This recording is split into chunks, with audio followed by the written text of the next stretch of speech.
Rolling. We are back on the record at 2:03 p.m. Mr. Balwani, just to confirm, we didn't have any substantive conversations during the break. Is that correct? That's correct. Before we went on break, we were discussing Exhibit 251. Do you recall that? Yes. And I want to return to that exhibit now. Yes.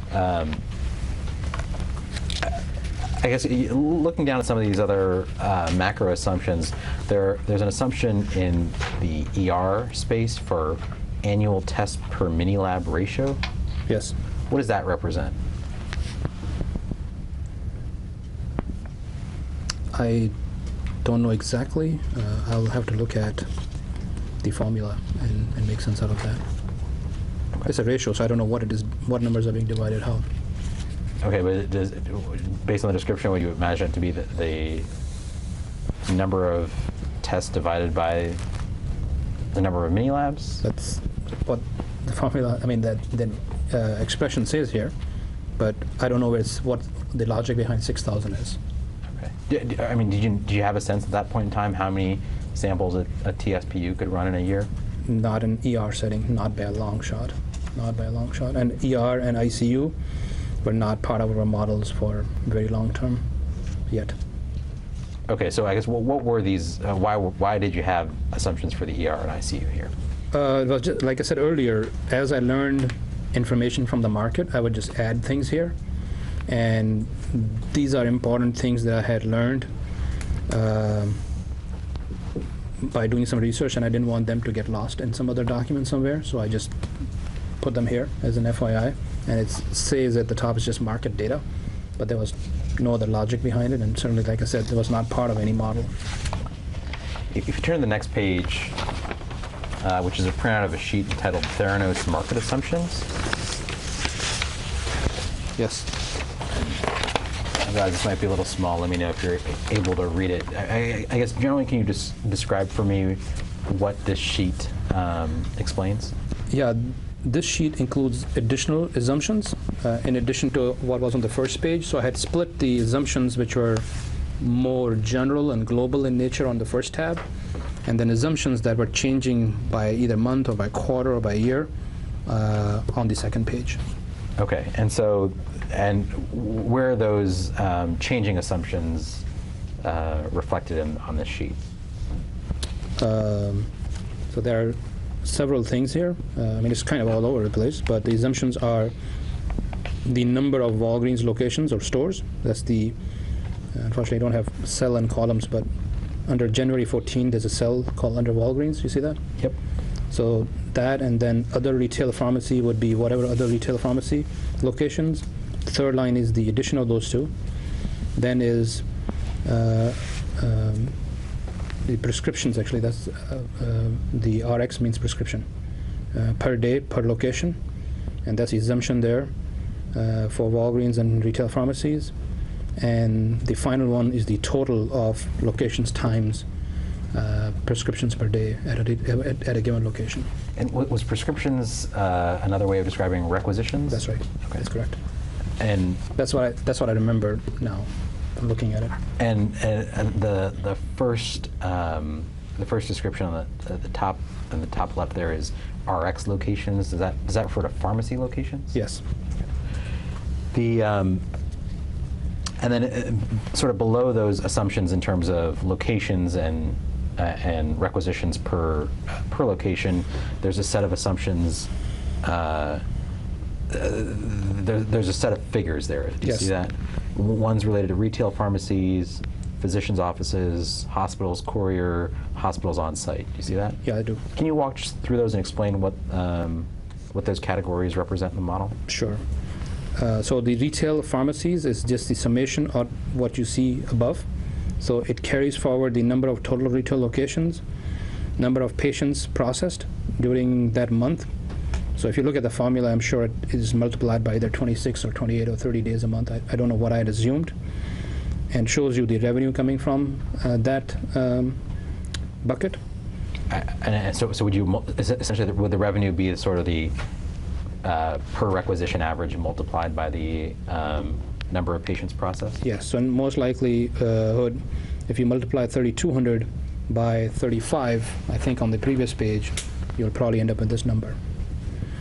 And then it carries... Sorry, just 3,300? You're looking at... Oh, 33, yeah, sorry. It's kind of small, I'm having... No, understood. Yeah. And is patients and number of patients processed here, is that the same as requisitions above? Yeah, I'm using them here loosely here. And also, as you probably know, maybe I should highlight that RX is really pharmacy prescriptions in general. DX is refers to diagnostics prescription, but I again used RX in the wrong way here. And then the third one is the hospitals. I'm sorry, I think I interrupted you before physicians' offices. Yeah, and what I was going to say is then you can see month by month as you change the assumptions all the way at the top for RX locations, this column changes. So once you go from January from 11 to 21, then 40, then 100, these numbers get reflected in the retail pharmacy bucket. Make sense? What about the physicians' offices lines? Can you explain those? Yeah, I was going to get to that next. So the physicians' offices assumptions were number of physicians' offices where we were going to pick samples from. So our plan was, as we launched in a given geography, once we had the retail footprint, then we would also, because we already had the insurance contracts and all independent labs basically go and pick up samples from physicians' offices, we would also do the same and go pick up samples from physicians' offices for processing in the lab. These would not be fingerstick samples. These, in most cases, would not even be our vacutainers. Physicians do all their own draws today in their offices. Many of them do. Some, the larger ones, the labs will put a phlebotomist on site if there's sufficient volume and if the law requires, allows. So that's what the physicians' offices are. Sorry. And how did you come up with your assumption for the number of physicians' offices that would open that you'd be collecting from given a retail footprint? It was a bottom-up assumption based on how many samples our lab is going to be able to handle, and the assumption was, as we grow, there will be certain physicians in geography. I mean, I think in Arizona, I forgot what was the right number. Arizona had 6,000 physicians maybe, or 4,000, I forgot the right number now, that we will be able to capture a certain percentage of that market, and certain percentage of that we'll be able to process in this lab and this lab. So it was a more bottoms-up kind of calculation. And if you look at the next number, you will actually be able to see further assumptions, 17,600 divided by 40, I don't know what that, and then again, if I had the formula, I would be able to tell what assumptions I'm making here on how many samples you're picking up per day from a physician's offices. I had made it more clear for the retail locations. For physicians, I just lumped all the values in this cell. That make sense? Okay, yeah. What about the hospital couriers? Yeah. It's a similar model as physicians' offices, but in this case, you are picking up samples from a given hospital location. Again, it's just a pure courier model, like pick up samples. You have samples that you can process faster or cheaper, or for whatever reason the hospitals cannot provide. And then, like other independent labs, you will be able to process those samples for them. And again, these numbers are bottom-up assumptions. We look at how many hospital, and actually hospital is also the accountable care organizations, the physician networks that are owned by hospitals, how many locations they own, and you just do a bottom-up analysis of a certain percentage you'll be able to capture in the market. Sure, sorry. I guess in this model, why did you assume that the sort of the hospital courier component would ramp up after the physician pickup component? The reason for that is, in most cases, you are calling on physicians first. So when you launch in a market, even when you are doing retail, like Walgreens and CVS's and others, you are still calling on physicians. We were calling on physicians starting 2013 because physicians have to write the prescriptions to send them to our Walgreens locations. So you make an assumption that you have already called on physicians. We already know sufficient physicians who we can pick up samples from, because a lot of physicians draw blood in their own office, like I said. and it'll be faster. Most likely you will be able to do those faster before than hospitals. And the other reason was also about 10 years ago, 80% of the physicians were independent and 20% worked for hospitals. In last 10 years, the equation has changed. I think now it's 60-40. 60% physicians work for hospitals, and 30% work for, they're independent, or 40% are independent. Ballpark numbers, I'm not exactly sure. And obviously it changes by market. But the assumption was, I think in Arizona, we had more physicians that we were calling on sooner, and then hospitals in Arizona would have been probably a little bit longer cycle. Why was Theranos considering servicing the sort of the doctor's office market for lab care services? Every lab does that. That's part of the lab industry. So Quest Diagnostics and LabCorp, they pick up samples from labs, doctors' offices. You already have insurance contracts. Besides, the insurance companies like it because our prices were lower. We were also billing Medicare 50%. So the most of the advantages of retail location, except for obviously being in the retail location, applied in physicians' offices also. You pick up the samples, we control the billing, and that was the important part of this. And we would bill insurance company what we had agreed on with insurance company. So, and basically that meant whatever prices we have advertised. Also, Arizona had a lot of out-of-pocket patients who otherwise couldn't afford lab testing, and we were offering the same prices that we were offering at retail locations in physicians' offices. And for the physicians' offices, was it Theranos' proposed model to distribute a TSPU to those locations, or it sounds like it was to operate it in the just pick up venous draws and process them in the CLIA lab? Yeah, it purely means courier. It was not. We couldn't distribute TSPUs to physicians' offices without FDA clearance. So that was not part of the plan.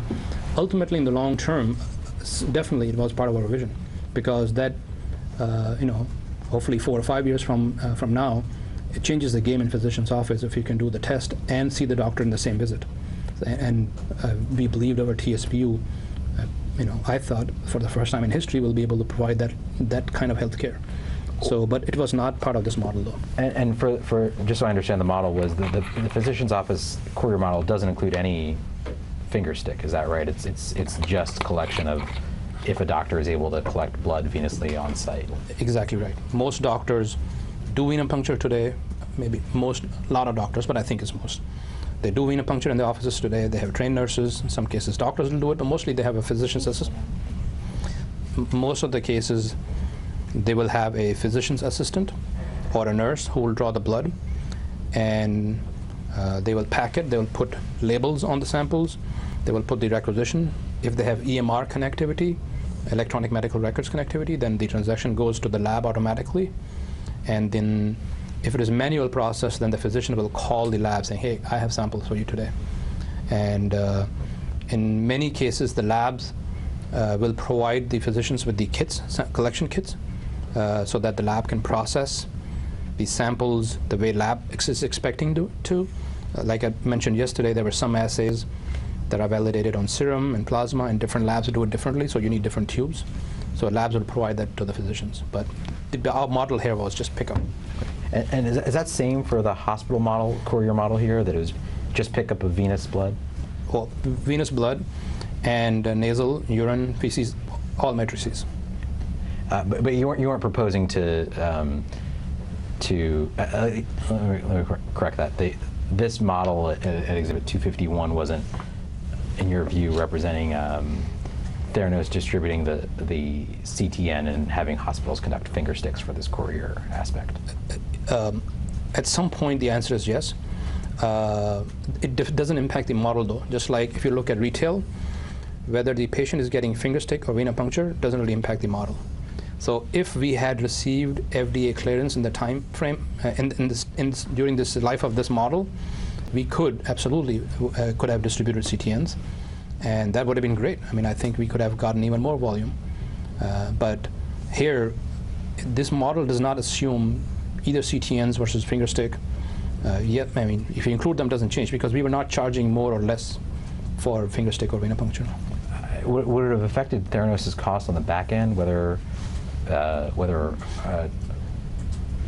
tests were performed using a Theranos CTN or a traditional venipuncture? I don't think the reagent cost was a significant factor. The simple answer is probably yes, but the reagent cost for processing sample in the total cost equation is pretty small, except for some tests. And in those cases, we probably would have developed our own test to reduce cost. But in general, I would say it's not significantly material once you're hitting reasonably large volume. I guess in 2013, was it cheaper for Theranos to build a nanotainer or buy a venous draw tube? Because in 2013 our volume was extremely low, and vacutainers are bulk produced by millions and billions actually, and we did have a good deal with Becton Dickinson or whoever the supplier was. My guess is the venipuncture tubes were cheaper, just the cost of the tube itself. But I don't know if that necessarily meant the entire requisition was cheaper. But having said that, obviously, as the volume increased, our CTN cost over time would have gotten cheaper. It's just, a simple law of averages or law of volumes, and then probably would have been cheaper. The model here lists for January 2015 the number of Walgreens locations as 1,100. Do you see that? I do. In January of 2014, did you expect Walgreens to have opened 1,100 Theranos locations? Not exactly 1,100, but in January of 14, when we had the amendment signed with Walgreens, recall that our model with Walgreens at that point was Walgreens performing the finger stick, we providing the CTNs, us not hiring phlebotomists in the field. It was going to be their labor. We will just train the trainer, and they will train all of the technicians, and they will handle all of the operations in the PSCs. Our expectation was that we will scale pretty rapidly. And Walgreens used to tell us they are execution machines. So, like I think I already answered your question at the beginning, that not exactly 1,100. Did you have any sort of exact figure in your mind about where you expected the Walgreens rollout to be by January 2015 as of January 2014? I didn't have an exact number, which is why I was using this as a modeling exercise to see in 2-3 years we want to get to a certain number, but I wasn't sure if for sure in a certain month or even a certain quarter or even a certain half a year we will be able to hit those numbers exactly the way they are in the model or not. What about with respect to the February 2014 number? You see you go from 11 stores to 21 between January and February 2014. Yes. Did you have reasonable confidence in January 2014 that Walgreens would grow to 21 Theranos locations by February 2014? No, I don't think so. So how did you set the assumption for 10 additional stores for the next month? Well, I think there are two answers. One is it was a model, so I had to start somewhere. And I started with 11 in January of 2014. The other thing is, as if we missed a month, and I showed this to PFM and I showed to a bunch of other people, all you have to do is just go to that column header that says January 2014 and enter March 2014, and it shifts the entire model out. So, as a matter of fact, when PFM signed the investment agreement, it was February 4th. And at that time, this model showed that we had 11 Walgreens locations, and clearly we didn't. We only had 3. So it was well understood that this is just a modeling exercise, and one could plug in numbers based on as we learn and as we move forward. You mentioned that there were some other investors that you provided that explanation to. Who else do you remember providing that explanation to? Nobody specific, but it was a common thing that I would do when I brought up the model. I would say, here's how you manipulate it, and here's how you change it, and here's the column header, just modify this. So I used to just basically give a brief overview of the model before I gave a model to anybody who wanted a copy. If you look further down in the again, this is the Theranos market assumptions page of Exhibit 251. There's a section at the very bottom there for mini labs, new production. Bottom left corner. Yeah, I see that.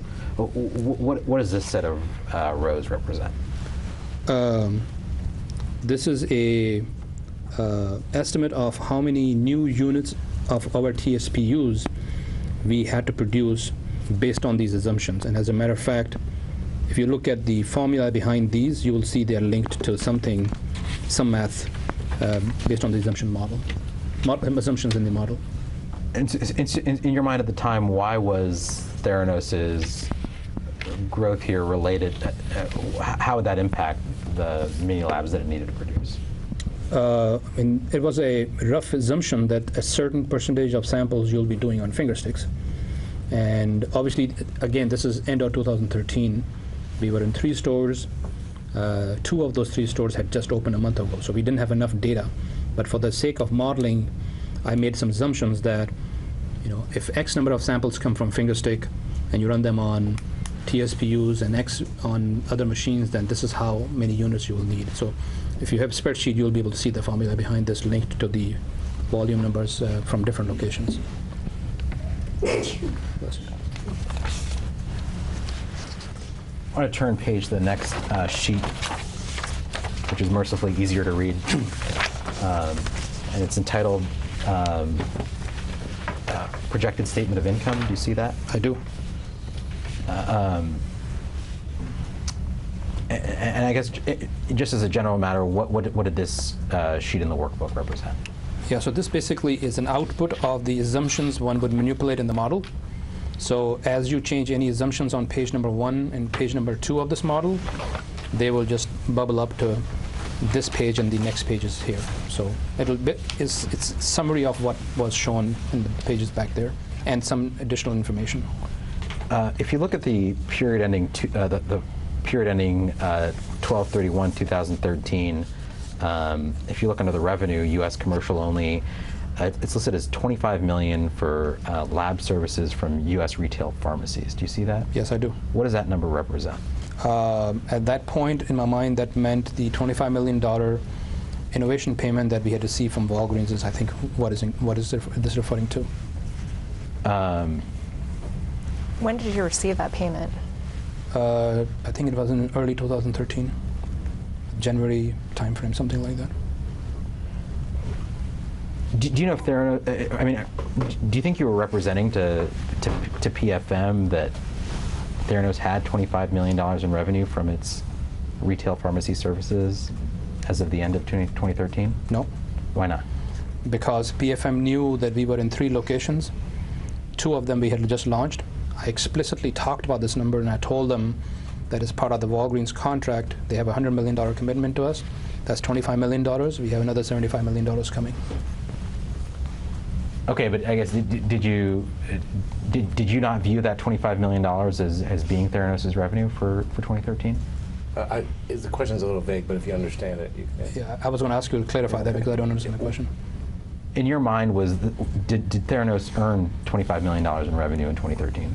In my mind, at that point, yes.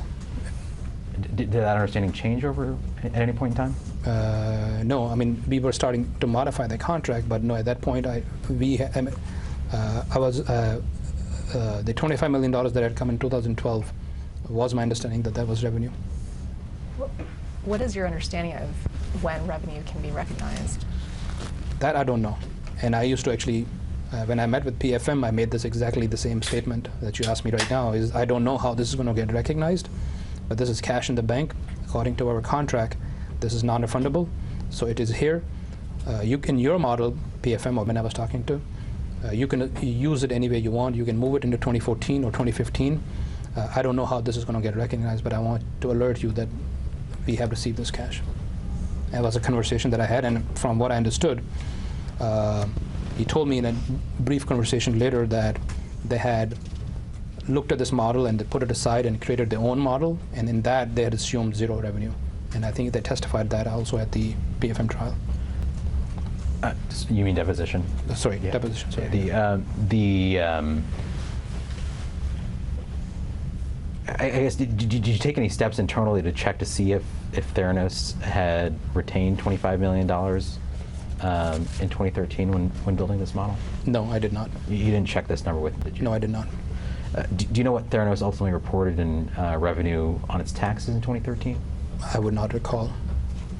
But like I said, I wasn't sure how this was going to get reported. From accounting standards, we didn't have audited financials, so I just want to make sure that's clear. Did you always make that clear to investors that Theranos didn't have audited financials? Yes. Did any investors ever ask if Theranos maintained audited financials? I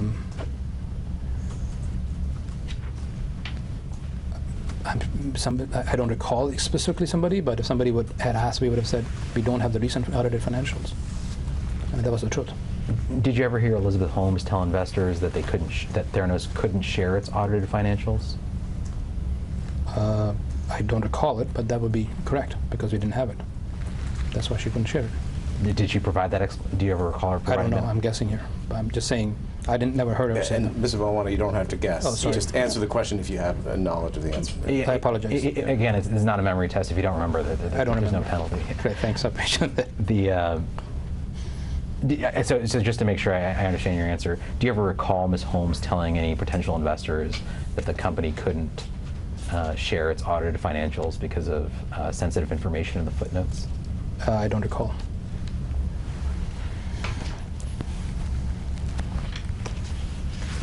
The model also shows expected revenue from. So I think is it fair to say that the 12/31/14 numbers, the 109 million, 72 million, 50 million, would roll up from the last sheet? Yes. There's a $30 million number below that for pharmaceutical services. Do you see that? I do. How would that number get generated in this financial model? I think in 2013 we had ballparked. I forgot what was the calculations we used. Again, if I see formulas, I may refresh my memory, but that in 2014 at some point we would revive our pharmaceutical business, and we projected that if we do X number of samples and we provide software services, then this is probably what we'll be able to generate from pharmaceutical companies. When creating those assumptions about what you'd be able to generate from pharmaceutical companies, did you compare Theranos' historical revenues for its work with pharmaceutical companies? No, I did not. Do you know if anyone did at Theranos? Not to my knowledge. I guess I'm trying to understand how, in 2014, at the start of 2014, I'd understood your earlier testimony to be that Theranos wasn't actively engaged in work with any pharmaceutical companies. Was that correct? I guess, how did you expect Theranos to generate $30 million within a year if it wasn't actively trying to do anything on that front? I think it was the combination of two things that I alluded to earlier, which is we knew we had conversations with Walgreens that they were already priming that channel, that once we were ready to process more samples, we would have an opportunity to do more clinical trials, which are usually more expensive than a typical patient requisition. And then we probably would have started engaging with pharmaceutical companies also directly. And in your mind, you expected that to be able to generate $30 million in revenue within a year? That was my estimate, yes. I guess, what was that estimate based on? How many number of samples we will be able to process in a typical pharmacy coming from clinical trials, and I think we had assumed, again, discussions with Walgreens that 1 out of 10 patients or 10% or 15% of the patients we can get from pharmaceutical trials. But again, I'll have to look at my notes in the model or other places to be able to refresh my memory. I forgot what were the assumptions, but there were some assumptions that had gone behind this. The revenue section also includes a section on cost of revenue just below that. Do you see that? Yes. How are these numbers generated in the model? I think I had assumed, again, at this point, we didn't have enough data. So I had some cells in the model where I had made the assumption that retail pharmacy would be 30 or 35% of the cost, and of the revenue, and others were going to be different. So it was some percentage that I'd assume off the revenue. So meaning you assumed a certain margin based on the revenue that the model calculated? Correct. And as we got more knowledgeable about those numbers from retail pharmacy and then ultimately from physicians' offices, we got more knowledge. I fine-tuned the number as we moved on. So as you came to understand the granularity of costs that were associated? Exactly right, yeah. And at some point, like I said earlier, we had created a very granular model, market by market. We had created a model for Arizona with gas prices and car washes and all those things, fully loaded, that came pretty close to the assumption that I started with. So what was the basis for your initial margin assumptions? It was high-level assumptions based on what I saw in the field, and also I may have consulted or Safeway, may have also looked at what Quest and LabCorp's costs were for certain services. So I may have made a bunch of assumptions that went into this one to start with in 2010, 2011, and then they kind of stuck. And over time, as we got our own data, we started finding those. But at the time, this calculation was just, you didn't have the detailed understanding, this top-down. That's right. Yeah, we didn't have detail. So at this time, this was, say, 3 months from, I guess, the soft launch in Walgreens. Yes. So you'd already been, or Theranos had already been conducting patient testing for a few months at that point. Is that right? About a month and a half or so, yeah. Okay. So wouldn't you have had some of these costs to include in here, sort of how many nanotainers are being used and what the cost is for that? The courier services that you're using to courier the samples back. Why wouldn't you use those costs in your cost assumptions? The reason is the volume was really, really low. We were in 3 locations, so you hire a courier and that person goes to 2 locations, versus as you grow 12 months from then, they can go to 20 locations. And I didn't have enough knowledge. Ultimately, obviously I did, but in a month into this operation, I didn't have enough knowledge to be able to make those accurate predictions. The data that I was getting from our field was just too early. It's like I said, you want to open a restaurant chain of 1,000 stores, and you only have 1 restaurant and 5 customers. It's difficult to model what will be expenses for all the 1,000 restaurants based on that one little. It gives you some insight, of course, and you begin to understand, especially if you've been paying attention to the industry. Then you start to pick up those things, and I was talking to, like I said, Safeway quite a bit, and initially also to Walgreens to get a better feel. Walgreens had hired, I think, 2 or 3 people from Quest Diagnostics, and one of them I think was a president in Quest Diagnostics, or I forgot the rank. And when I met with them, I will do a sanity check and ask them, what can you tell me about cost? What assumptions should I make? So I had conversation with those. So I was just kind of soaking that information from everywhere, but I didn't have enough, like I mentioned earlier, to be able to pinpoint with accuracy. Why does this model include cost or revenue for 2013? Why doesn't it? Right. That's because, like I said, the $25 million is the innovation payment made by Walgreens. And it may have been also an oversight, like I said, it was early enough that it was not accurate, obviously. And it's your understanding that you made it clear to PFM that this was not accurate? I made it more than clear that this is a model. I actually asked them, if you see any errors in this one, please let me know. And if you have so much insight, which is what they were trying to tell us during that time frame, that November, December, that they know healthcare industry really well, please tell me. And I'm looking forward to your feedback. Absolutely. And again, you think that was in conversation with Ms. E? Those guys for sure. Those guys, and they actually had another third junior numbers guy. I forgot his name, but he used to be in the meeting also, in one meeting, but I don't remember even his face, unfortunately. But I was also a numbers guy, so he could understand numbers, and Brian certainly was a numbers guy. Can you walk me through these operating expenses and how you created these assumptions? Yeah, I mean, one is that's the killer software right there. Our research and development, including killer software and apps and support, I had ballparked what percentage of revenue we would want to spend on R&D. CLIA lab operations, I think I started out with some information that I got from the CLIA lab. And actually, to go back to your question, the retail pharmacy cost, why did I not include the cost of revenue for pharmacy? Some of this was included here, the CLIA cost. Then we had the data center. Again, I had made assumptions as a percentage of revenue I think we were spending on data center. Same thing in sales and marketing and G&A. So again, there was additional cells in this spreadsheet probably, or I had hard-coded the formula. Again, if I see the formula, I'll be able to tell that I had assumed certain percentage we'll be spending on these categories. I guess, do these expenses include the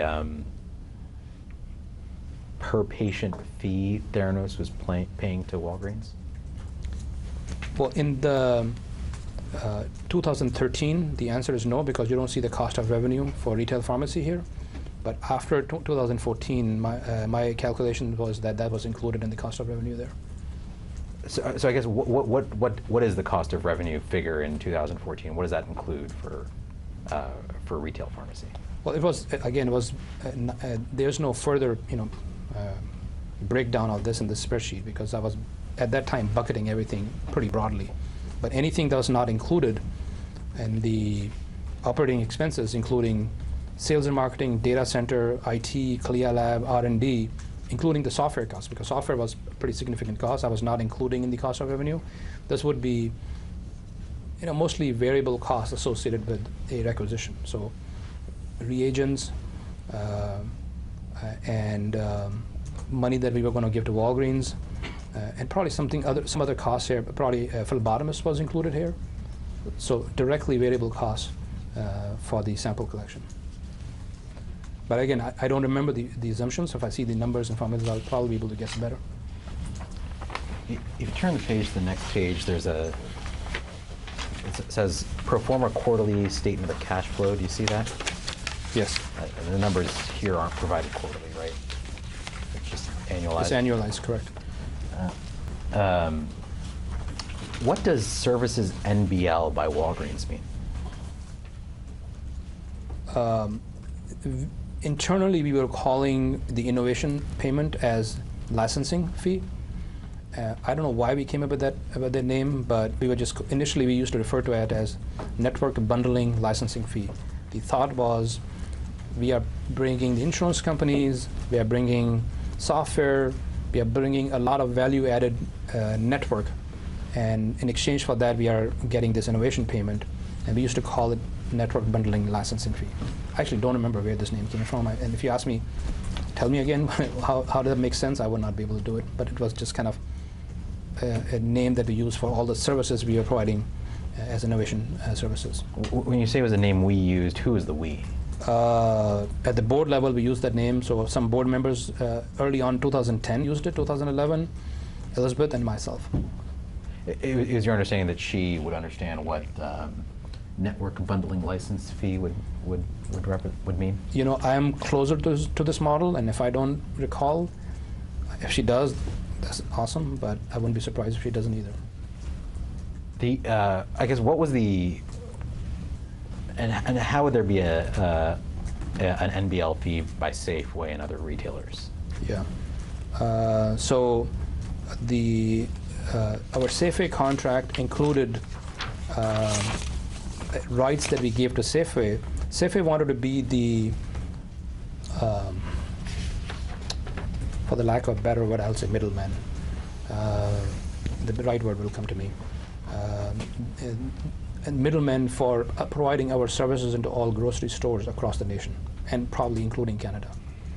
And they wanted, because they had a smaller footprint than Walgreens, they wanted to have as many locations as part of Safeway as Walgreens, like 2,000, 3,000, something like that. But they didn't have that many stores. So said, if you give us the rights to make 10% off of the revenue, or 15%, I forgot the number, we will go with you because we know the grocery network. And if they sign deals with you, you will get a upfront innovation fee from them. And then we will take over all of the operational details to help you scale. Safeway Corporation will. And we will make sure the branding is good. And his model was Starbucks. He said, just like Starbucks gives them, I guess, the rights to manage the brand in their stores.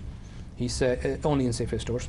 He said their point was they will take off all of the responsibility off of our shoulders, so we don't have to hire people who are maintaining a quality of service. So they will have people going around, making sure the service is good, the people are leaving happy, the stores are clean. In exchange for that, they will make money, and so that was kind of what the model was. Okay, and is that how was that explanation just you provided what would represent $25 million to Theranos in 2014? That's my guess, yes. What are the adjustments to the prepayment of revenue? Yes. We had a contract with, I think, Blue Cross Blue Shield of Massachusetts that we were going to launch in Massachusetts first. Or we were going to try. I don't think it was contractually binding. And when we launched in Arizona, they were unhappy about it. And so that's my recollection. So in 2013, we modified our contract with them. We returned them this $18,500,000. And we said, okay, we will come back to you at some point when we are ready to come to Massachusetts. But that's what it is. And what about the equity transactions in 2013? What equity transactions do you recall taking place in that time frame? I don't remember exactly whether they were earlier in 2013 or later. I would have to, I would need more details for that, but I don't recall right now. Where would you get that number? I would probably ask how much we have raised, or I would approximate how much we are planning on raising in 2013 and include here. So the lines of production line that you see under capital expenditures? Yes. Where are the assumptions that go into that line? I don't remember the formula behind it, but I may have looked at the number of labs we were opening and the cost of new labs or some other parameter. I don't remember the formula or the assumptions behind it, but I'll have to look at the formula in the notes to be able to say where the assumptions came from. And you said that this line would have included, any costs or expenditures associated with maintaining the commercially available machines or purchasing the commercially available machines. Is that right? I would say purchasing. Okay. So any machines that we would buy from outside, whether it's for R&D, we bought a lot of equipment for R&D, a lot of expensive machines would be included here, and for CLIA Lab and other big machines that we needed. The automation line, of course. Yes. So did you have any idea at this time as to how many of those commercially available machines you would need in your lab going forward to 2014 and 2015? Yeah, I had done a estimation with my supply chain director and also a few people in the lab to see what is the throughput that we will be able to accommodate on different platforms. And so I had a ballpark figures that ultimately got better and better and better. But I had ballpark numbers that showed us, we can process 6,000 samples per day on certain set of machines.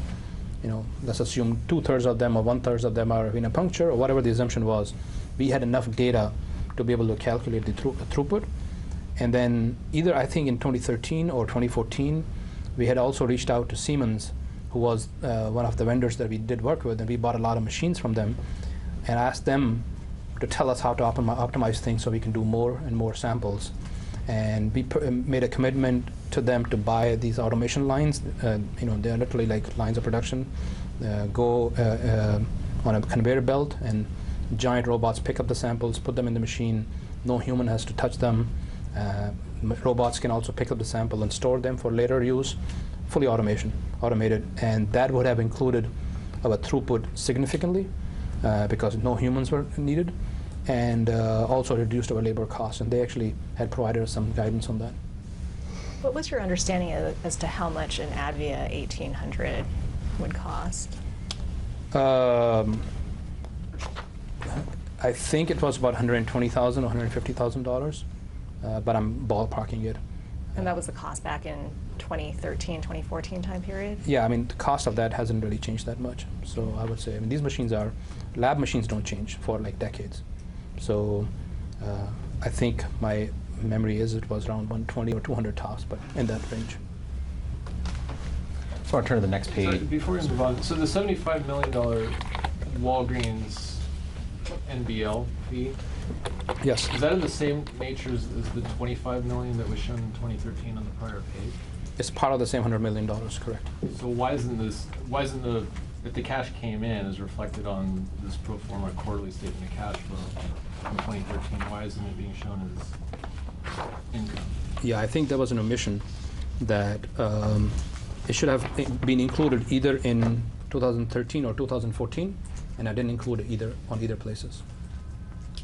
So these numbers, technically speaking, should have been higher, or this should have been somewhere else. So that was an error. And just for the clarity of the record, when you're saying these numbers should be higher, you're Sorry. pointing to Yes. the statement of income figures for 2013 or 2014? Yeah, so what I'm pointing to the lab services from U.S. retail pharmacies revenue. If you were to assume the $75 million innovation payment is coming in 2014, then it would add to the $109 million, because $109 million is coming from the formulas that we saw earlier on page number 2 and page number 1. So if you add the $75 million, the revenue number should be higher here.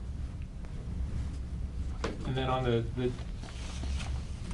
page is titled Projected Statement of Income, which is the prior page. Yes. Okay. Who came up with the title Projected Statement of Income? I think I cut and paste from somewhere, but I put the title. I edited that. I want to turn to the last page on this, on Exhibit 251, the entitled the consolidated balance sheet. Do you see that? I do. Where did you get the information for the top half of this page here? Usually, balance sheet information used to come, and she used to pull it from QAD directly, and I used to just cut and paste and drop it here. And earlier we had a discussion about some of the descriptions of assumptions that you provided, and you mentioned that there were some notes in the model. Are those notes reflected at the bottom of the page here? Yes, these are the notes that I had typed in to capture some of the other soft quote-unquote assets. Okay, so it says, under the notes, it says, please note that the following intangible assets are not included in the balance sheet above. These assets have been valued at multi-billion-dollar valuation in the past. Yes. Do you see that? Mm-hmm. Did you write that? Sorry. Yes, I did. Who valued these intangible assets at multi-billions of dollars? Yeah, we had done a round in 2011 when we had, or 2012, I forgot the exact time frame. We had raised some money where we had very little revenue, I think close to zero, if not zero, and our company was valued at, I think, 6 billion or 7 billion, I forgot the last exact number. And that's what I was referring to, is that it is because of these innovations that our company was valued and at that number. Did you ever explain to any investors that this note about a multi-billion-dollar valuation referred to, I guess, the C1 round? Yes, they used to, well, not necessarily the entire C1 round, but the fact that somebody had valued, investors had valued the company.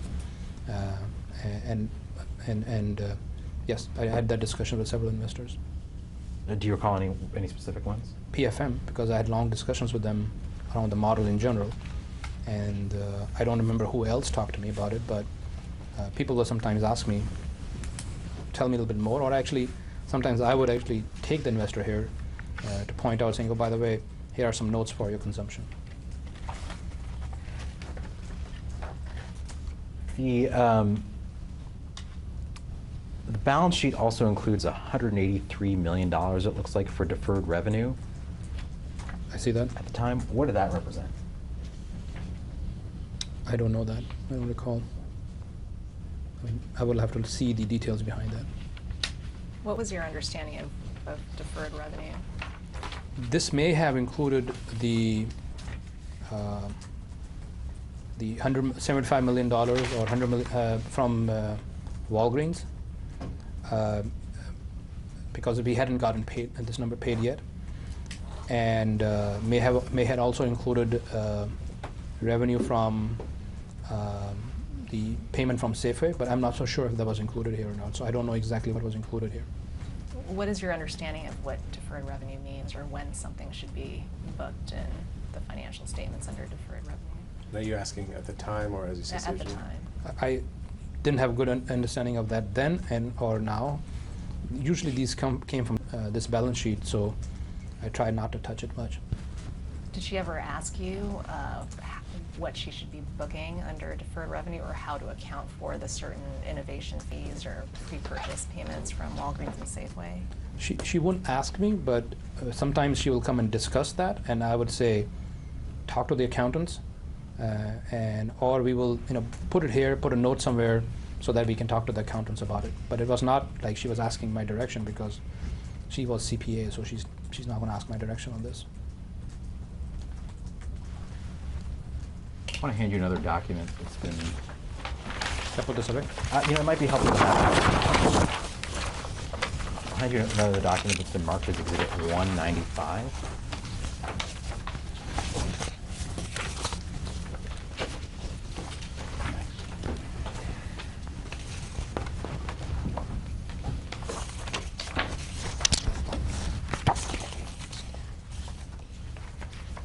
Yes, I see it. Do you recognize Exhibit 195? I do. What is it? This is an email conversation between myself, Elizabeth Holmes, and 3 or 4 people from a consulting firm that we were working with called BDT. And is this taking place in October of 2014? Yes, it is. October 13 is one of the emails. And it looks like you're providing an attachment entitled Theranos US 2014-2015-14.xl SX? Yes, correct. So were you attaching your current version of the financial model for them? Yes. Seems like it. Okay.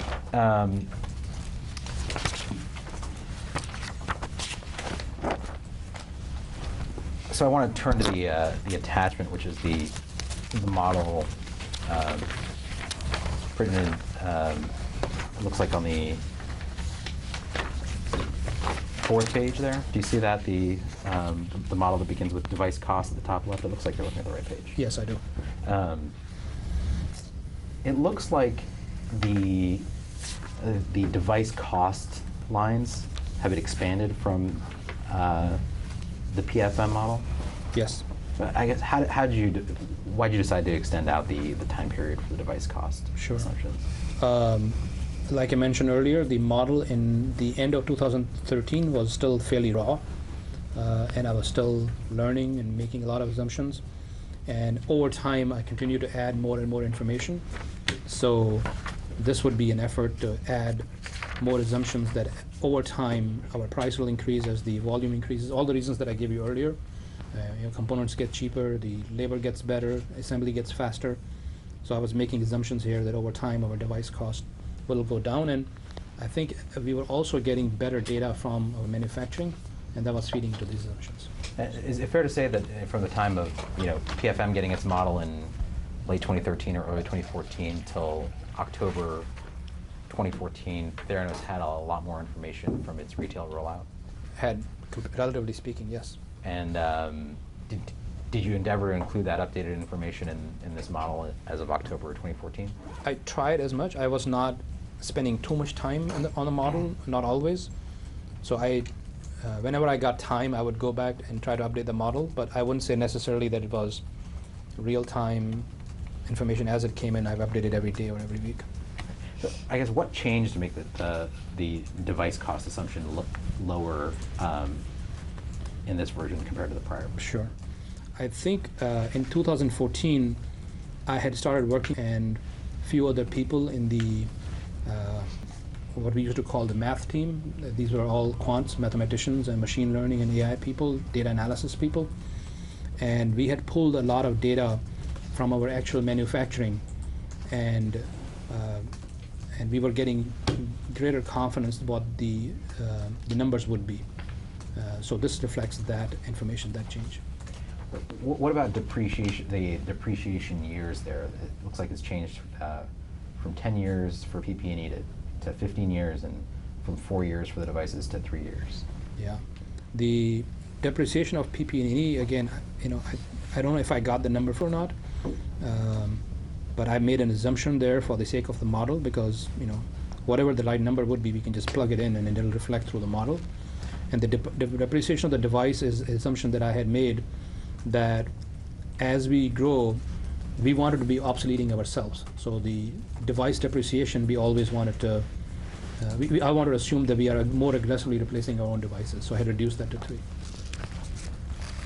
If you turn to the next page of the document, it looks like there are some updated numbers in terms of pharmaceutical locations. Do you see that? Yes. And by October 2014, Theranos had opened 41 Walgreens locations. That's correct. Did you have any expectation in October 2014 to open an additional 159 by November 2014? No, I did not. So why does the model reflect growth to 200 stores in the next month? Sure. When I had started working on this model with these consultants, we just plugged in numbers to verify the overall model works according to our assumptions. So there were no bugs in the formulas, no changes anywhere. So it was more of picking some numbers and sticking them in the model, not necessarily what we were doing next month. Do you know if similar numbers were shared with potential investors around the same time frame? I don't recall. Would it have been accurate to provide similar numbers to potential investors around the same time frame? It'll be a model, so yeah, I mean, it's not about accuracy or inaccuracy. As long as the explanation is there that this is a model, one could plug in any numbers and make assumptions. And like I said earlier, in some cases, you can just say, well, what happens if you are delayed by 6 months? Well, change the October 2014 to April 2015, and the stuff it just shifts out. How did Theranos provide this model to potential investors? Did it always provide the Excel spreadsheet? Not always. Like I said, in meetings I used to project this on the screen, and I will walk people through this. Some cases people said, yeah, this is interesting, I would like to play with it, and I would give them either an email when I could. Sometimes the email will bounce back because the size of the file was large, and sometimes I would put this on the USB key. In some cases, people will say, I don't care about these details, just give me a couple of pages for my reference. And I will say which pages, and they will tell me which pages, and I'll print it and hand it to them. Do you recall any investors saying that they didn't care and just wanted a few specific pages? Yeah, most investors didn't ask for it. So. Sure, I guess my question is, do you recall any investors asking for specific pages for it from this model? I don't recall explicitly. Actually, I take that back. Had asked because I said, I will give you the soft copy, and he said, I'm not the kind of guy who reads emails. Somebody prints them out for me. So just give me a couple of pages for that. So I think I had printed for him and either given to him there or sent it to him somehow, but that's my recollection. But there may have been others, I just don't remember them. Okay. I just remember it because I thought it was funny that he doesn't read his own emails. So in the case of then, did you change the Walgreens assumptions so that they were more closely consistent with your understanding of when Theranos services would be rolled out in Walgreens stores? No, I didn't. I was not modifying the model. He basically said, just take a snapshot of what you have and give it to me when you're ready. So it was not that I modified anything.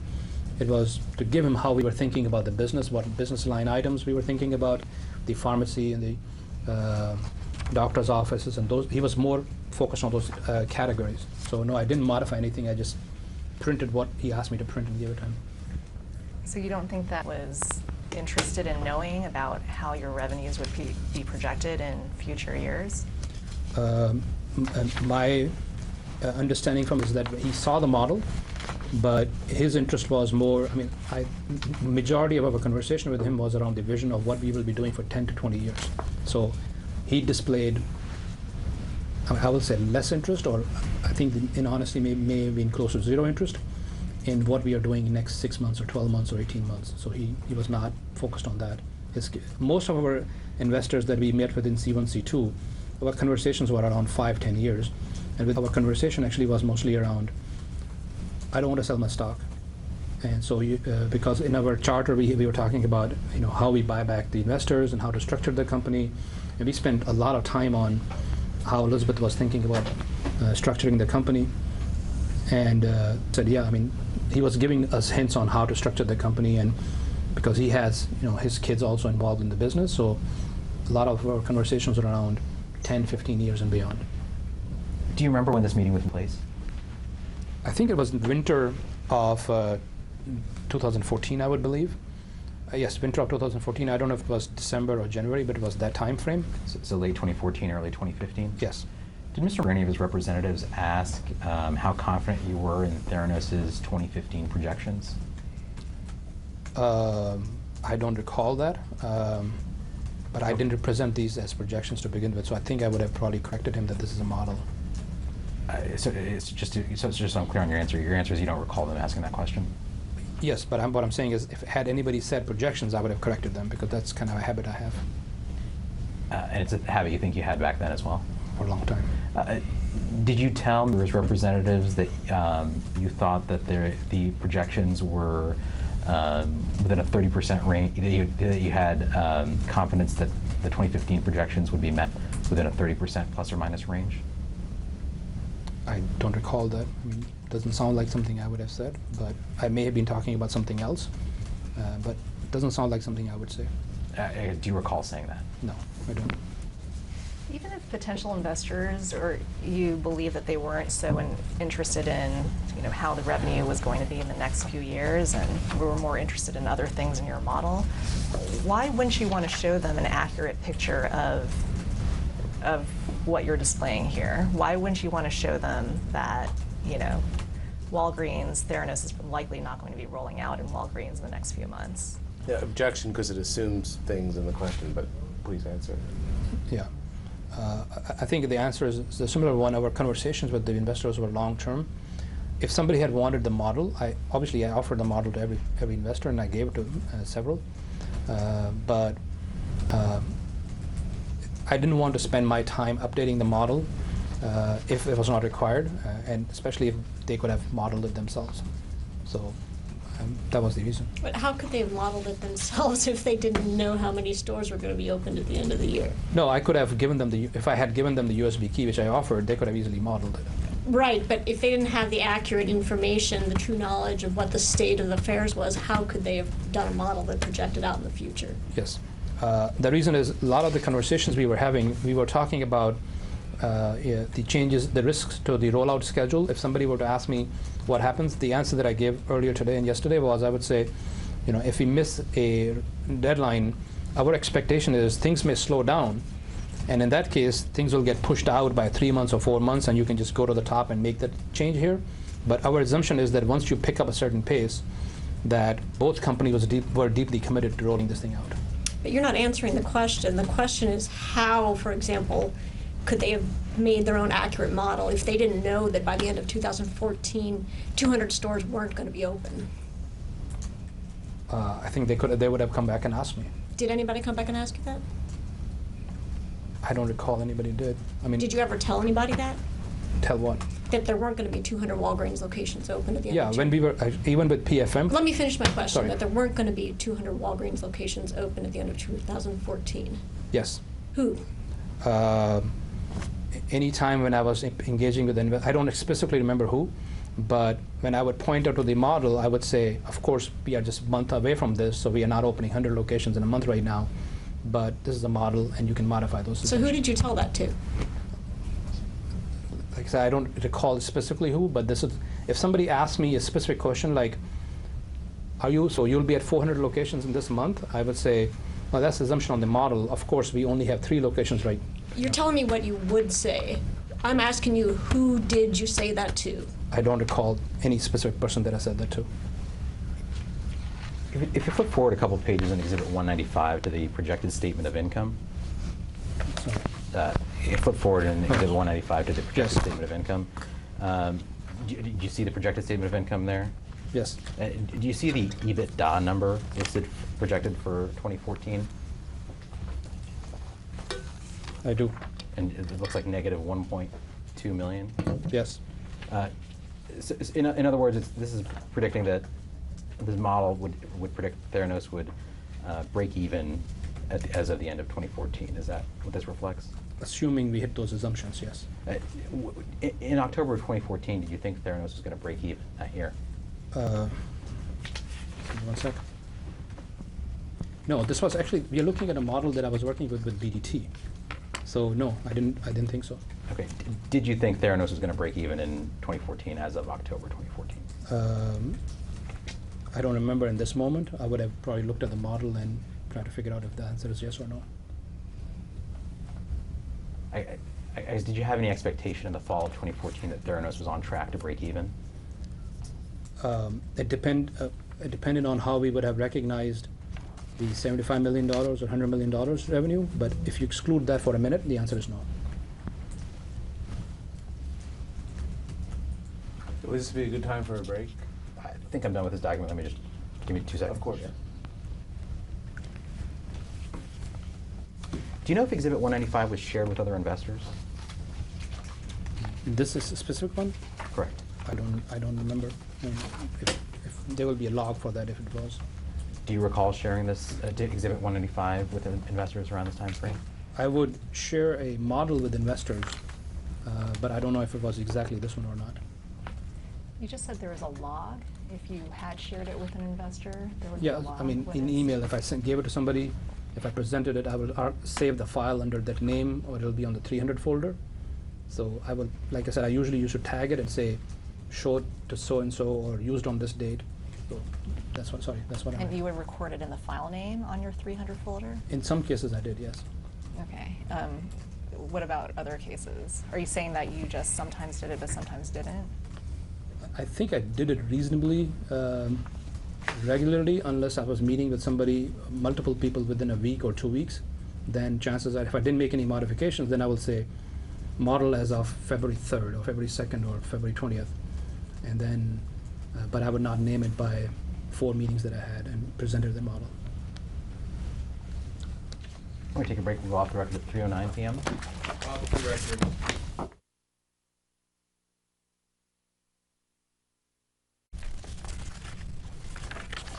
Rolling. Back on the record at 3:23 p.m. Mr. Balwani, just to confirm, you didn't have any substantive conversations with the staff during the break. Is that correct? That's correct. You can put those exhibits aside. Thank you.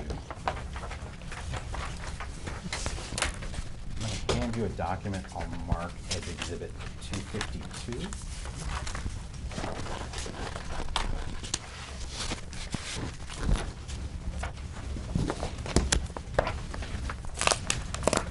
For the record, Exhibit 252 is a multi-page document, base stamp SEC-ARANCA-E-000059 through 69.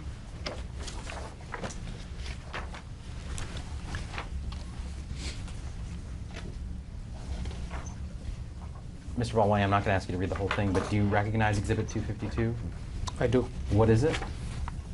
It seems like an engagement letter from Aranca to address to Ms. Holmes for some services.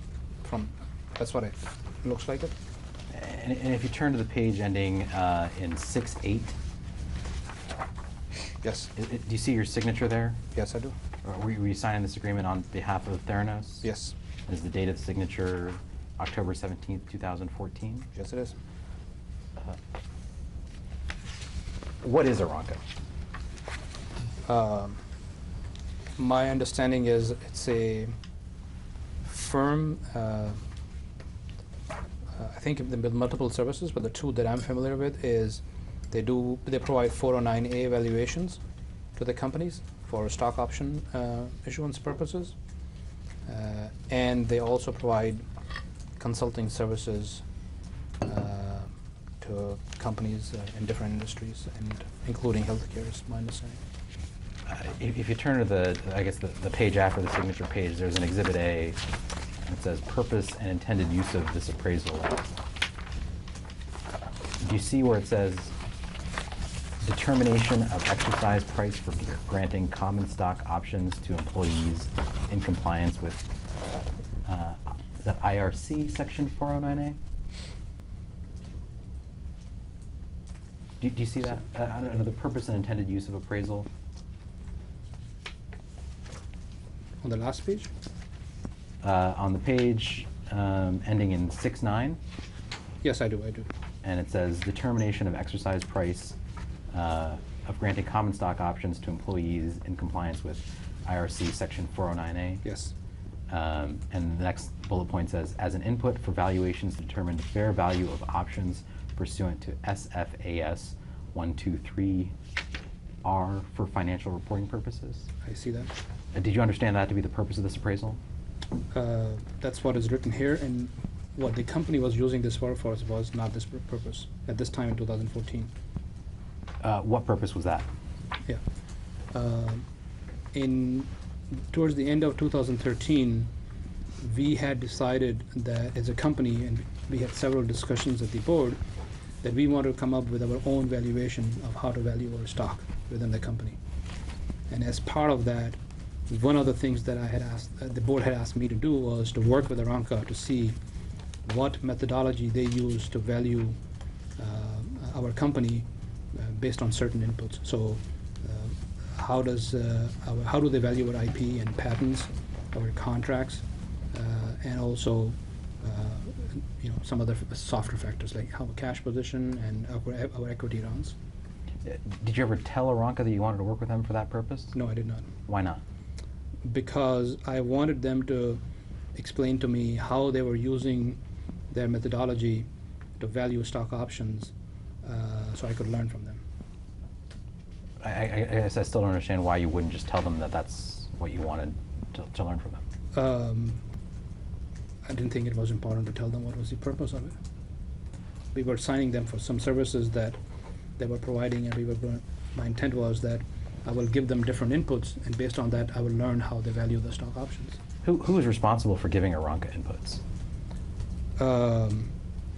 So through 2013, the primary interface with them was, and even after that, she was the primary interface.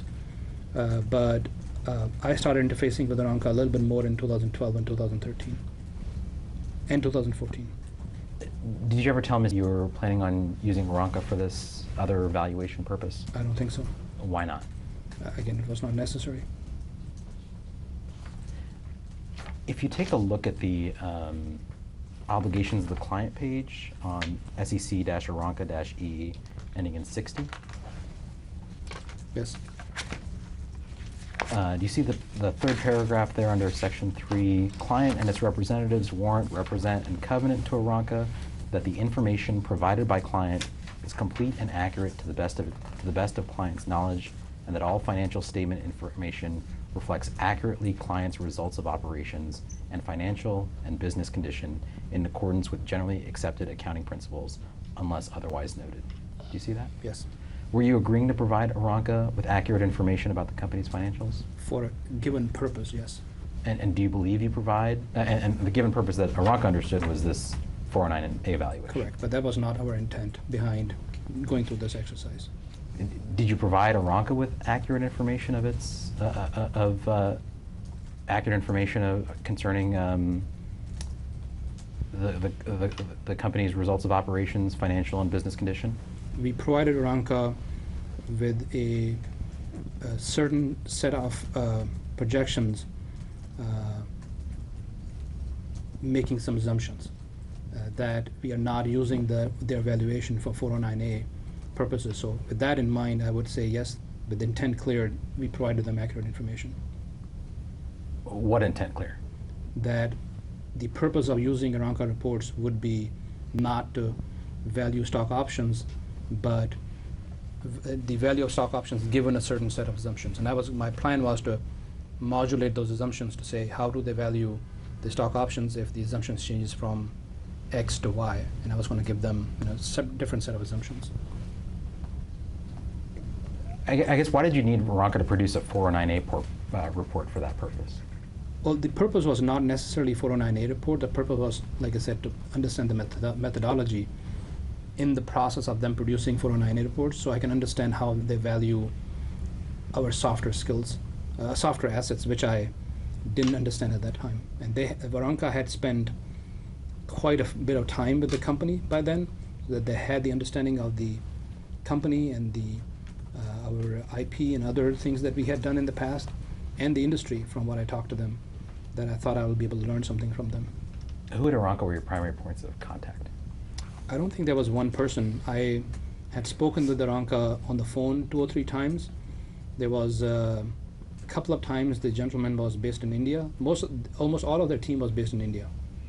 And so I spoke with some gentleman over there, and then I think I spoke with once or twice with their representative here in the US also, but I don't remember their names. Who on the board asked you to do this with Aranka? The entire board we had long discussions around this, and most of the board members discussed that, and that was assigned to me to go and do this exercise. Did you ever carry it out? Did you ever use the Aranka report to help build some sort of value, to understand its valuation model? No, I never got the time.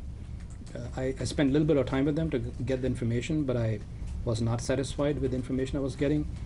It wasn't also that much money at that point, so it kind of fell lower on my radar, lower priority. So I didn't use, to answer your question accurately, no, I did not use that information for anything. Did anyone on the board express concerns about the way you were proposing to use an Aranka report?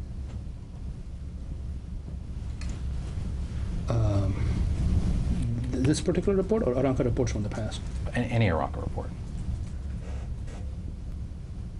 I don't recall any specifically, but we had discussions at the board level around the use of Aranka and how, their valuation methodology, but I don't think specifically there was any concern. I'm not sure. I don't think I remember. Why were you doing this exercise in October 2014? I think their contract was expiring. This was kind of an automatic renewal, is my guess. I was not necessarily reaching out to them for a specific purpose at this point. So it must have been an automatic renewal that came to my desk and I signed it. Which board meeting do you recall where the board made the decision to go ahead and use these Aranka reports for the internal modeling purposes? So there are two points of clarification. I don't think the board said we will use the Aranka reports for internal valuation. It was more of the methodology we will learn from Aranka. We will apply towards a formula or some method we will come up with in-house. But the board, there were several board meetings. Actually, I think pretty much all board meetings in 2014 had a discussion on this topic, and maybe even in late 2013. But 2014 we had discussions on this topic.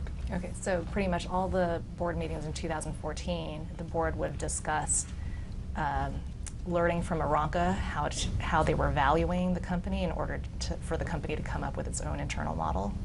Learning from Aranka and learning from other sources if we could.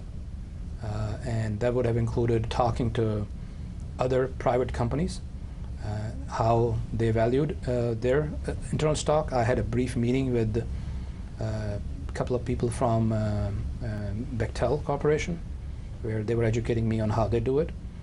So we had other additional resources. This was not going to be the only one, but that was the discussion at the board. Wasn't the company planning to issue stock options at the end of 2014 and 2015? Yes, our plan was to issue stock options, but we didn't have the valuation in place, how to value the stock options, because we stopped using Aranka. So we thought we will be able to come up with the valuation soon, but like I said, my bandwidth was limited. I never got a chance to spend time on that, so we didn't issue any stock options. So even though you were planning to issue stock options at the end of 2014 and in 2015, you decided not to use the Aranka report for that purpose? Correct. So what were you planning to do, or how would you be, who were you planning to retain to put together the 409A report, if not Aranka? Sure, sorry, didn't mean to interrupt. One was I actually tried to retain a firm based in the US to see if they can help us with this and also learn from them. But that firm had very low insurance around confidentiality leaks or confidentiality violations in their contract. So we got a contract for them, and I was going to engage them and get their help, because one of the reasons I was worried was with the discussions that I had with Aranka, with the gentleman in India, they were very lax about talking about other companies and, oh yeah, we work with that company and we advise them on this and that. So I was worried about the confidentiality of our information to Aranka because they felt like they were like very casual about it. And so I prefer to work with a company in the US. And so I try to retain them, but like I said, that didn't pan out. The other part of your question was, what were we planning on using in-house? Like I said earlier, our plan was to come up with a formula that the board would approve, and then we will stick with it. But like I said, I personally didn't get a chance to spend time on it. And then we were also hoping that I will collect enough information that once we have the CFO, this is a project for them. This is not a project that I was qualified for, to take it all the way. Who was the US company that you were thinking about retaining for this? I don't remember the name, but we had some correspondence with them, and even a contract that we just didn't sign. Did you discuss with anyone at Theranos the fact that you were concerned that Aranka wasn't keeping confidentiality? Yes, I talked to the board about it, the entire board, and I also talked to Elizabeth Holmes about it. That when I had a conversation with them, and I hadn't paid any attention to Aranka until 2012 or 2013, because these guys were in place when I came to Theranos. And in that conversation, when I was trying to understand a little bit more about how they value IP and this and that, the person on this other side was trying to sell me on consulting services. And I got really concerned and then I went to their website, did some research, and I saw they do consulting for a lot of life sciences startups. So I talked to Elizabeth and said, has anybody looked at how we are protecting the IP with these guys? And she hadn't paid attention to this either. And then the next board meeting, I brought up to the board's attention that I'm seriously concerned about this, and especially if we were to give them our contracts with Walgreens, there was a lot of confidential information there that I was not comfortable sharing with them. So I had a discussion with the board about that. So why did you continue working with them in 2014 if you didn't trust them anymore? But we were not using them for 409 evaluations. Like I said, the purpose of working with them in 409 in 2014, and I think this carried over to 2015, was just to learn from them, because we had already made investment in them. They already knew sufficient about our business, so it was certainly a good starting point to work with somebody you have been working with for a while. Didn't Aranka provide you with a copy of their model while they were preparing the 409A reports in previous years? I'm sorry, I didn't understand that question. Which model? Hadn't Aranka provided you with the model that they were using to come up with the valuation for the company's common stock in prior years? Before 2013, yes. Okay, so why couldn't you use that model for your internal modeling purposes? Why did you have to go through a back door and ask them questions and learn that way? We were using that model, actually. So what happened was, the model that you're referring to that they were using through 2013, what I did was I added another year to that, and I increased it by, I think, 5 or 10% for that, or 20% for the subsequent year, and I gave them that model, and I did exactly what you just described. Precisely that. Theranos, so in October 2014, you mentioned earlier that Theranos was working with BDT as a consultant, right?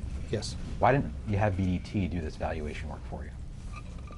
I didn't believe that was their expertise. Why not? That's a good question. I mean, I didn't know that BDT had that expertise. Perhaps I should have asked them, but it didn't even occur to me that BDT would be in 409 evaluation businesses. I guess, but what I understood your testimony to be was that you weren't using Aranka for a 409A, right? Correct. You were using them for broader company valuation purposes. Yes. Why weren't you using BDT for broader company valuation purposes? Yeah, that's a good question, actually. Personally, I didn't think about that. But we actually did work with BDT on how to structure. They were educating us on structured deals in the long run, 10, 15 years down the road, when we have positive cash flow coming in, how we will use it. But this point that you're making is a good point. I didn't think about that. I don't think anybody but the board did either. Did any investors ever ask to see a copy of Theranos' 409A reports? I recall one investor who had asked. Which one? PFM. Do you know when they asked? Yes, I believe it was summer or late summer or early fall 2014. So after they invested? Yes. And what information did you provide them? Yeah. So initially, I was not engaged. I was not thinking about 409A, and I had, I think, a conversation with that. I'll send it to you.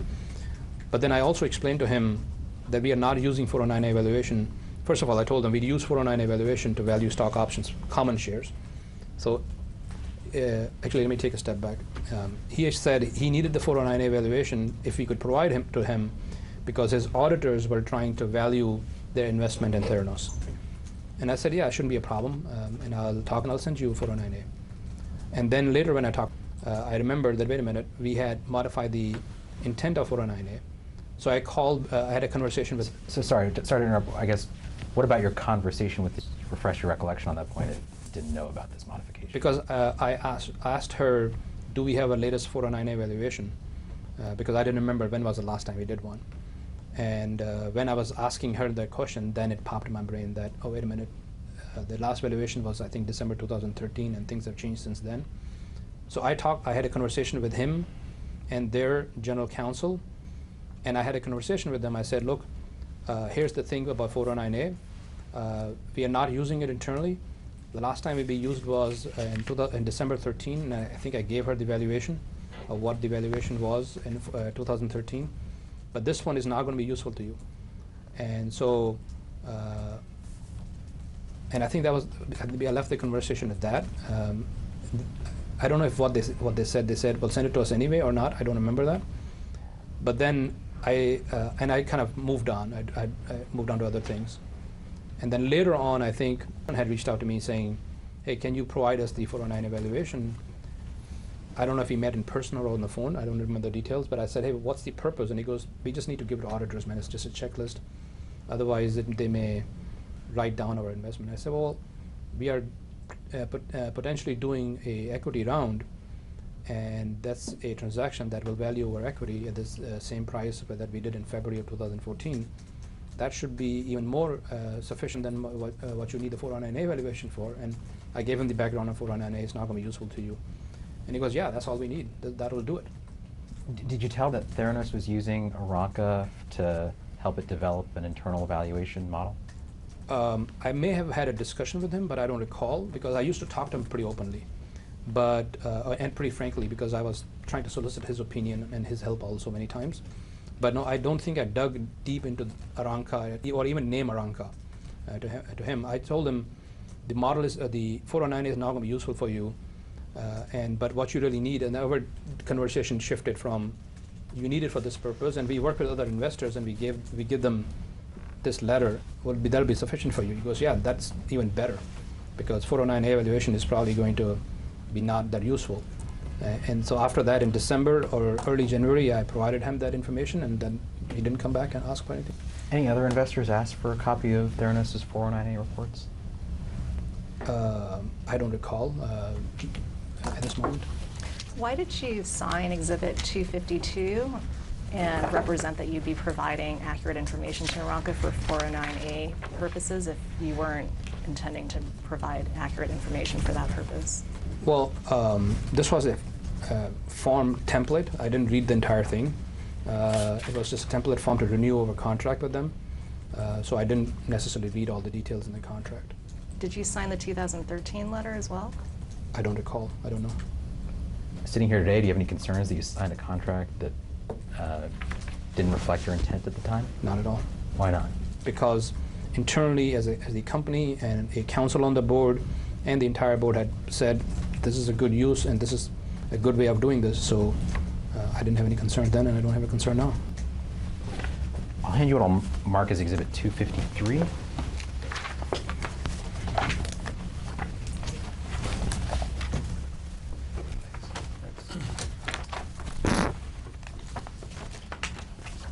For the record, Exhibit 253 is a document base stamp TS 002142 through 21507. Mr. Balwani, I'll represent to you that this document was provided, the company's represented us, at least, that this document was provided as part of the October 21st, 2014 board binder. Okay. Do you recognize Exhibit 253? Yes, it looks like an Aranka report. It looks like, does it look like the one fair market value of common stock as of September 30th, 2014, dated 21 October 2014? Yes, sir, that's what it says. Do you understand this to be the report that was produced pursuant to the engagement letter that you saw at 253, at 252? That I don't know, but would be a reasonable guess. It may be something that was already in motion, and I just had to sign the paperwork.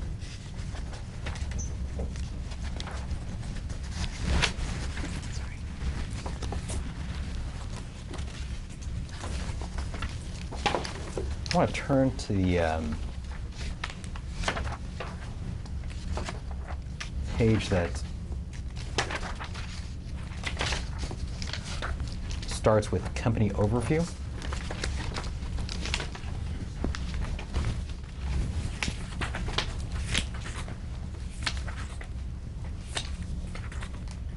What page is that? 21427.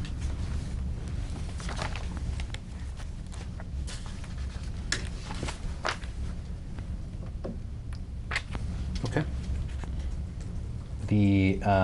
If you look at the last paragraph, it says, the company has previously received funding from its pharmaceutical partners through prepayments for contracts. In 2013, the company's product development and manufacturing is on track, and products were launched in the market Q3 of fiscal year 13. Did you understand that to refer to the Walgreens rollout in Q3 2013? Seems like it, yes. Overall, did you expect Aranka's description of your business to be accurate? Not necessarily. Well, it would be high level, I think, but I didn't spend much time on this. Who did spend much time on this? My guess is maybe probably provided this description, high level description, and I may have edited it, but I don't remember doing it. So I don't remember doing it. If you take a look at the page ending in 21447, there's an income statement.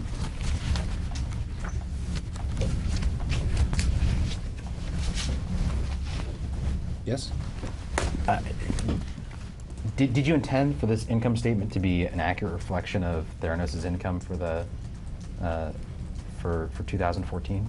I think I answered the question earlier, that information that we provided to them had a different purpose, so which was to use this report not for 409A evaluation, but for us to learn how they value other assets. So with that in mind, I would say, yes, we provided them a set of assumptions. With that in mind, this is accurate. Why didn't you just ask them to value the other asset? You know, I think I had a conversation with them, and I tried, and I may even have email exchanges with them, and they didn't give me a straight answer. They said, well, we cannot just do that. We need to look at other things, and we need to look at the whole picture. And I was actually very irritated with them on that point. And I said, well, you should be able to value IP very clearly and our soft assets, and you will see that I think I was irritated with them, that they wouldn't do it unless we provided them some numbers, some projections for them to come back with the number. When did that conversation take place? I don't recall I talked to them multiple times, so it may be in 2012 and 2013 and 2014 also. Who did you talk to? I think I answered the question earlier. There were a couple of gentlemen from India who I spoke with. I don't remember their names. And then when I was getting frustrated by not getting the answer to how do they value their IP, I had complained to them, and they said, well, somebody from the US office will call you and have a conversation with you. And this person from the US office called me and had a conversation, but again, I don't remember the name either. Did you see the summary income statement that begins on page ending 448, the balance sheet on 449, and the cash flow statement on 450? I do. I understand your testimony to be that, in your view, these weren't necessarily accurate numbers, given the purpose that you had intended this report to be. Is that fair? In 2014 and beyond, correct. Okay, so as of October 2014, you didn't necessarily believe that these future figures represented Theranos' best estimates for future revenues? That's correct. What we were, like I said, just to finish my sentence, is that I commented earlier, we took the numbers from the prior years and added 2 columns increased that by 20%, or I forgot the percentage, and we just provided them that information to see how they will come back and provide us with numbers. So between the, comparing the Aranca report versus the financial model that was dated similarly, October 2014, which document reflects, in your opinion, Theranos' best estimate at the time of its future revenues as of October 2014? I would say I relied more on the model as a place where I would look at the health and where the business was headed. So I use a model for that purpose, a financial model.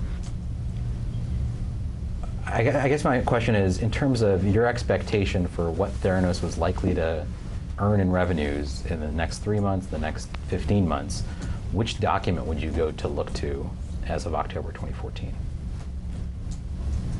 I would look at the financial model. In other words, the financial model would more closely reflect your expectations in the Aranca report. Is that fair? The financial model will reflect my expectations better, yes. You can put that document aside. Who's Woodruff and Sawyer?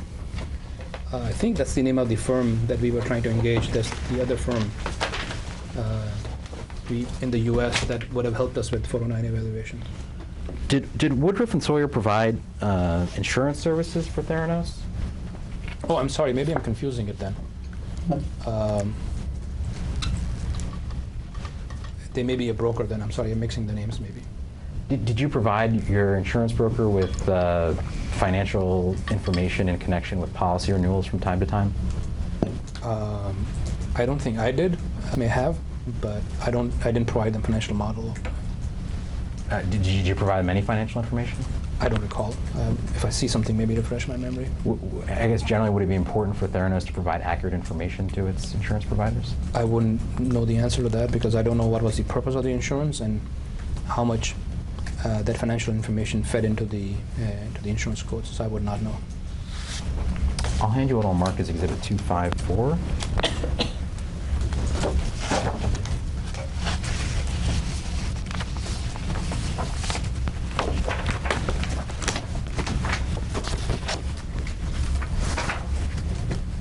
For the record, Exhibit 254 is a document base stamp THPFM 000677241 through 677245.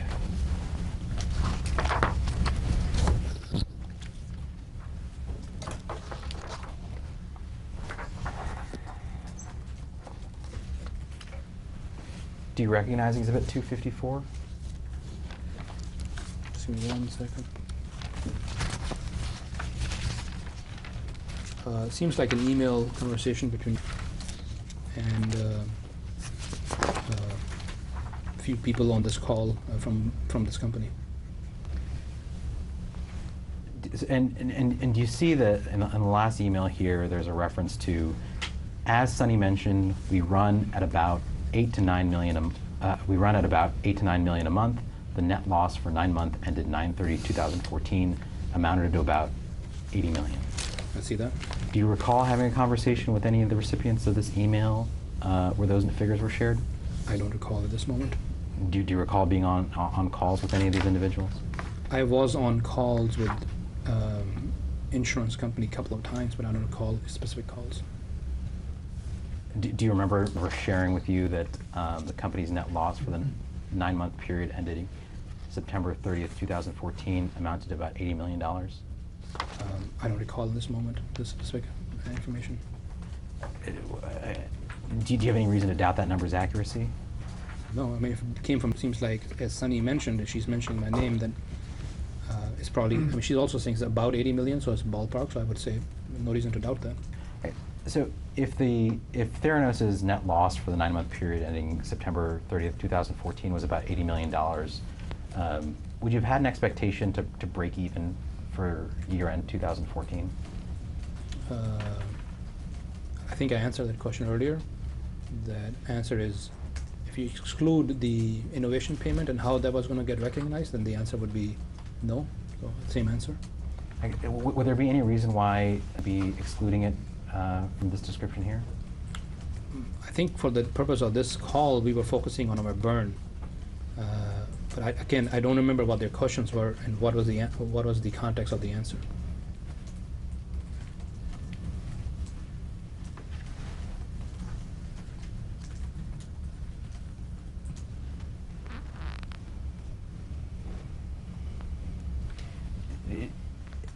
In the 2014 time period, does a burn rate of $8 to $9 million sound like the right burn rate for Theranos?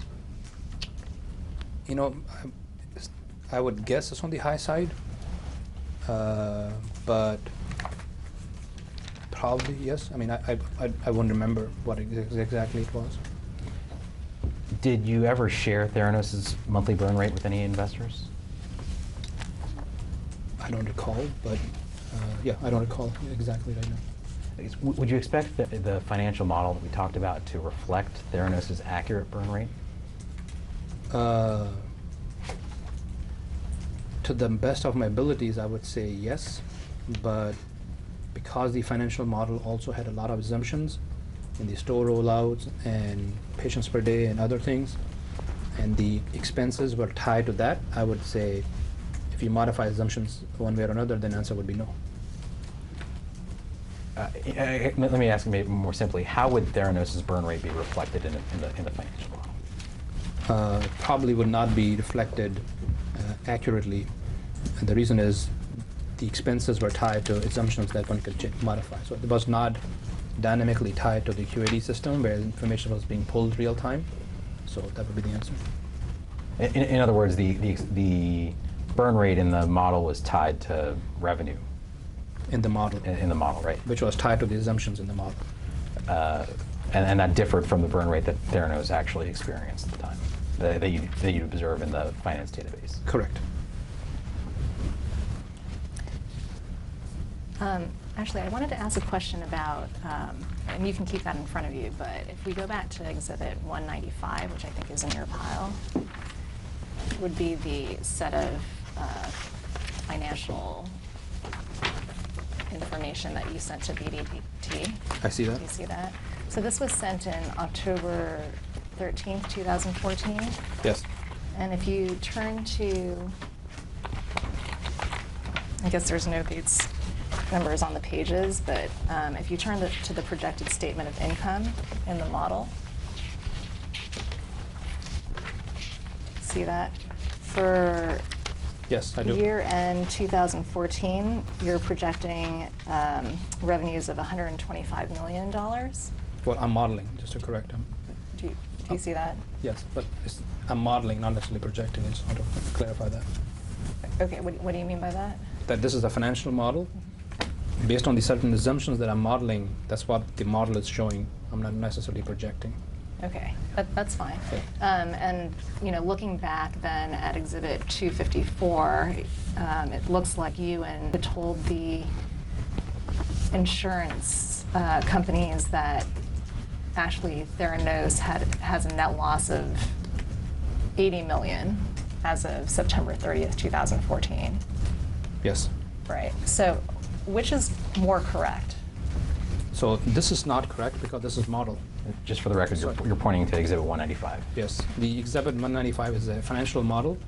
As a matter of fact, the couple of people from BDT and myself sat in the room and made real-time edits to this model to be able to fix some of the formulas and other things in the model. So this is not representing the accurate information coming from a QAD database at that point. Okay, so if you gave similar revenue projections for 2014 to other potential investors during this time frame, or something over $100 million, that would also not be accurate? It will be, again, shared with them as a model saying, given these assumptions, this is the output, yes. Okay, and so the information that you're providing to Woodruff and Sawyer in that same month of a net loss of $80 million as of September 2014, that would be accurate? Well, I don't know what, I think I alluded to that earlier, what was their question and what I was responding to, but assuming this information here is correct, this one talks about that number, and again, it ballparks it. Did it concern you that the numbers were so different? One was, negative 80 million and the other one was over 100 million? No, I didn't. Why not?